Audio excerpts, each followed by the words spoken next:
Halo semuanya, jadi kali ini aku sama adik aku akan surprise mama sama orang karena pada tepatnya 7 Oktober 2001 mereka hari pernikahannya. Jadi langsung kita surprise aja. Aku dari belakang. Ayo cepat. Dari sini saja.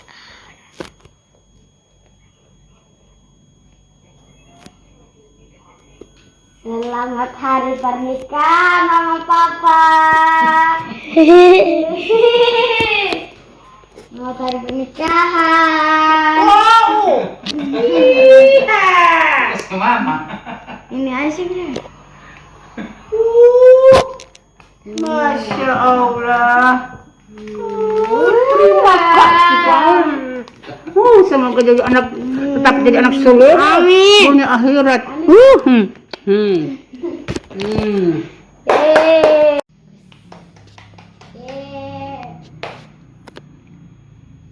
Keren.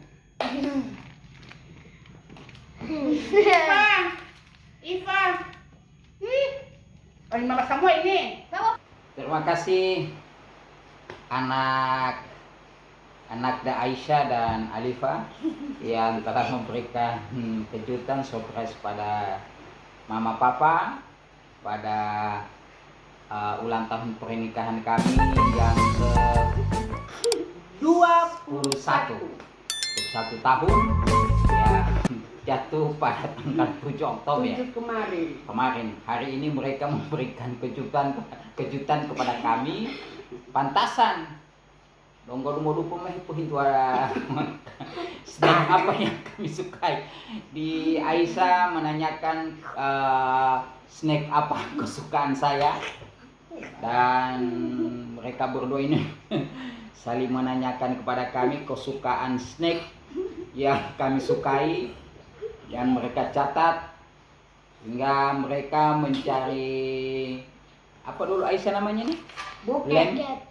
Buket ini double tip, hingga menelpon Mama Cici untuk meminta double tip. Ya ternyata mereka membuat apa namanya? Buket untuk ulang tahun pernikahan kami yang ke-21. Terima kasih. Insyaallah Mama Papa diberkahi kita semua. Ini anak-anak yang lucu. Ya terima kasih. Insyaallah sehat walafiat. Kejutan bagi kami di yang ke-21. Salammu untuk kakak, bilang salam kakak. Kakak Taufik Ashar yang lagi di luar daerah. Merantau untuk belajar untuk ilmu. Ini adik-adikmu memberikan kejutan kepada papa dan mama. Yang satu lagi di kamar tidak mau bergabung, lagi meraju. Yang kedua Iva lagi tidak mau bergabung. Oke, terima kasih. Assalamualaikum warahmatullahi wabarakatuh. Sekali seumur hidup.